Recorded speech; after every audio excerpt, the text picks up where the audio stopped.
Hello students, physics and animation में आपका स्वागत है। पिछले वीडियो में हमने इलेक्ट्रिक फ्लक्स को डिस्कस किया था, जो किसी दिए गए एरिया से गुजरने वाली इलेक्ट्रिक फील्ड लाइंस का मेजर है। मैथमेटिकली इलेक्ट्रिक फ्लक्स बराबर होता है EDA cos थीटा के इंटीग्रल के।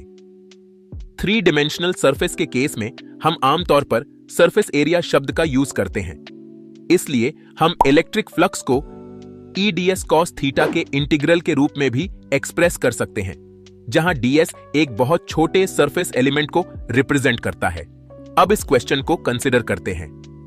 अगर एक चार्ज इलेक्ट्रिक फील्ड बनाता है और हम इलेक्ट्रिक फ्लक्स नाम की एक न्यू टर्म इंट्रोड्यूस करते हैं जो इलेक्ट्रिक फील्ड की क्वांटिटी को मेजर करता है, तो क्या इलेक्ट्रिक फ्लक्स और चार्ज के बीच कोई मैथमेटिकल रिलेशन है जो चार्ज और इलेक्ट्रिक फ्लक्स के बीच रिलेशन को एक्सप्लेन कर सके? 1835 में German mathematician and physicist Carl Friedrich Gauss ने एक रिलेशन प्रोवाइड किया। इस रिलेशन के अकॉर्डिंग अगर हम r रेडियस के एक इमेजिनरी स्फीयर को कंसिडर करते हैं जिसके अंदर एक पॉजिटिव चार्ज रखा गया है, तो इमेजिनरी सरफेस के साथ जुड़ा total electric flux phi E equal होगा Q divided by epsilon not के, जहां एप्सिलॉन नॉट परमिटिविटी है फ्री स्पेस की। इसे गॉस थ्योरम के रूप में जाना जाता है। यह कहता है कि गॉस लॉ के वैलिड होने के लिए चार्ज पूरी तरह से सरफेस के अंदर इनक्लोज्ड होना चाहिए। आसान शब्दों में गॉस लॉ सिर्फ क्लोज्ड सरफेस पर अप्लाई होता है। अब आइए गॉस थ्योरम के प्रूफ को समझें। हम जानते हैं कि एक इमेजिनरी स्फीरिकल सरफेस के लिए अगर हम एक स्मॉल एलिमेंट ds कंसिडर करते हैं तो electric flux d phi E को उस चार्ज q द्वारा उत्पन्न radially outward electric field E और perpendicular surface area vector ds के डॉट प्रोडक्ट के रूप में एक्सप्रेस किया जा सकता है, जो EDS cos थीटा के बराबर होता है। यहां थीटा एरिया वेक्टर और इलेक्ट्रिक फील्ड वेक्टर के बीच के एंगल को रिप्रेजेंट करता है और ये दोनों वेक्टर आउटवर्ड नॉर्मल पॉइंट कर रहे हैं, इसलिए इन वेक्टर्स के बीच का एंगल 0 डिग्री है। इसी तरह अगर हम मल्टीपल ds एलिमेंट्स को कंसिडर करें तो क्योंकि सभी ds एलिमेंट चार्ज q से r डिस्टेंस पर फिक्स्ड हैं, इलेक्ट्रिक फील्ड इंटेंसिटी कांस्टेंट रहेगी पूरे स्फीरिकल सरफेस पर। इसके अलावा क्योंकि इलेक्ट्रिक फील्ड रेडियली आउटवर्ड है, इसलिए सभी एलिमेंट्स के लिए थीटा की वैल्यू 0 डिग्री होगी। अब चलिए अपनी कैलकुलेशंस पर वापस आते हैं। टोटल फ्लक्स की कैलकुलेशन करने के लिए हमें EDS cos थीटा को इंटीग्रेट करना होगा। हमने पहले ही देखा है कि थीटा 0 है और इलेक्ट्रिक फील्ड E कांस्टेंट है, इसीलिए हम cos 0 और इलेक्ट्रिक फील्ड E को इंटीग्रेशन के बाहर ले सकते हैं। स्फीरिकल सरफेस पर कंप्लीट इंटीग्रेशन के केस में यह 4 pi r स्क्वायर हो जाएगा और cos 0 की वैल्यू 1 है। हम पहले से ही जानते हैं कि इलेक्ट्रिक फील्ड इक्वल है 1/4 pi epsilon not multiplied by q divided by r square के।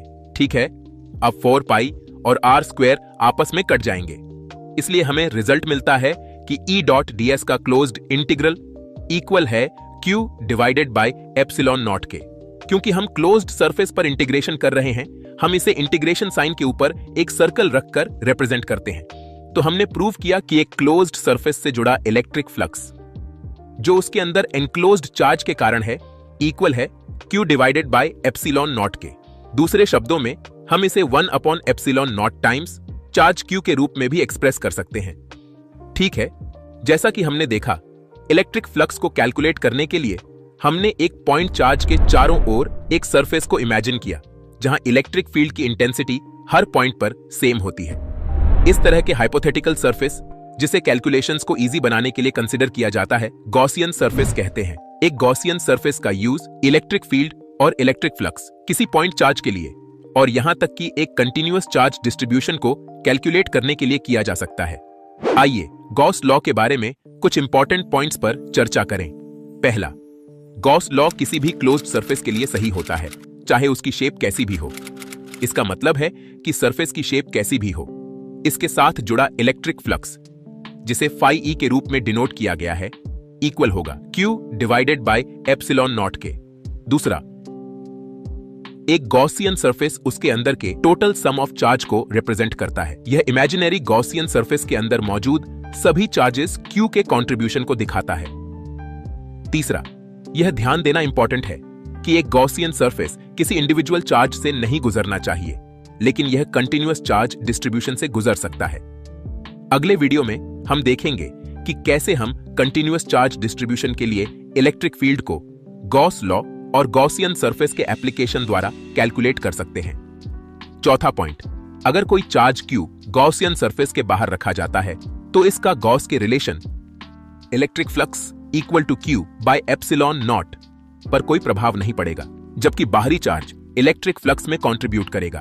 चार्ज द्वारा उत्पन्न resulting electric field line Gaussian surface के एक एंड पर प्रवेश करेगी और दूसरे एंड पर बाहर निकलेगी, जिससे एक्सटर्नल चार्ज Q का कंट्रीब्यूशन इफेक्टिवली कैंसिल हो जाएगा। तो इस वीडियो के लिए बस इतना ही। Thank you so much for watching. अगले वीडियो में हम गॉस लॉ की एप्लीकेशन के बारे में बात करेंगे।